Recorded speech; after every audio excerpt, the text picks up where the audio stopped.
নমস্কাৰ কলিয়াবৰ নিউজলৈ আপোনালোকক স্বাগতম জনাইছো লৈ আহিছো আপোনালোকৰ মাজলৈ এক মুখ্য সংবাদ হাতীমুৰাৰ কলংমুখ বান নিষেধ বান্ধৰ ভাঙি অংশ পুনৰ নিৰ্মাণ জলসম্পদ মন্ত্ৰী পীযুষ হাজৰিকাৰ পৰিদৰ্শন হাতীমুৰাৰ কলংমুখ বান নিষেধ বান্ধৰ ভাঙি অংশ পুনৰ নিৰ্মাণ কৰা হৈছে আৰু জলসম্পদ মন্ত্ৰী পীযুষ হাজৰিকাই পৰিদৰ্শন কৰিছে কলিয়াবৰৰ হাতীমুৰা মঠৌৰিত আজি জলসম্পদ মন্ত্ৰী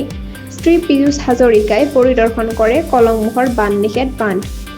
তেওঁৰ সৈতে উপস্থিত আছিল মন্ত্ৰী শ্ৰী কেশৱ মহন্ত আৰু বিভাগীয় বিষয়া তথা কৰ্মচাৰীসকল 70 মিটাৰ দৈৰ্ঘ্যৰ ভাঙি পৰা বান নিষেধ বান্ধটো ইতিমধ্যে সফলতাৰে পুনৰ নিৰ্মাণ কৰা হৈছে এই কামত ব্যৱহাৰ কৰা হৈছে জিঅ' বেগ পৰ্কুপাইন আৰু কফাৰ ডেম বিশেষকৈ স্প্ৰেইজ গেটৰ কাষৰ অঞ্চলটো এই কাম বেছি গুৰুত্ব সহকাৰে সম্পন্ন কৰা হৈছে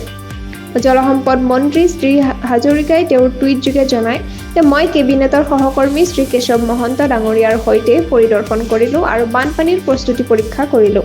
লগতে ঐতিহাসিক কলং নদী পুনৰুদ্ধাৰৰ বাবে খনন কাৰ্যও চলি আছে এই পৰিদৰ্শনে প্ৰদৰ্শন কৰিছে যে চৰকাৰে বানপানীৰ বিপৰীতে আগতীয়াকৈ গ্ৰহণ কৰা গম্ভীৰ পদক্ষেপ আৰু জনসাধাৰণৰ সুৰক্ষাৰ এক দায়িত্ববোধ এয়া আছিল আজিৰ মুখ্য সংবাদ সংযুক্ত হৈ থকা কলিয়াবৰ নিউজ চেনেলটোৰ লগত চেনেলটো লাইক কমেণ্ট শ্বেয়াৰ ছাবস্ক্ৰাইব কৰিবলৈ নাপাহৰিব লগতে কাষতে থকা বেল আইকনটো দবাবলৈ নাপাহৰিব ধন্যবাদ